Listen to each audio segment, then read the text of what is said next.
ओङ्कारं बिन्दुसंयुक्तं नित्यं ध्यायन्ति योगिनः कामदं मोक्षदं चैव ओङ्काराय नमो नमः नमन्ति ऋषयो देवा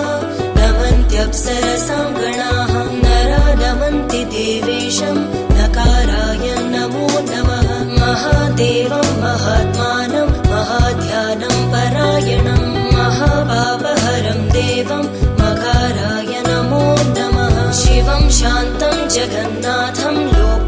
लोकानुग्रहकारकं शिवमेकपदं नित्यं शिकाराय नमो नमः वाहनं वृषभो यस्य वासुकी कण्ठभूषणं वामे शक्तिधरं देवं वाकाराय नमो नमः यत्र यत्र स्थितो देव सर्वव्यापी महेश्वरः यो गुरु सर्वदेवानां यकाराय नमो नमः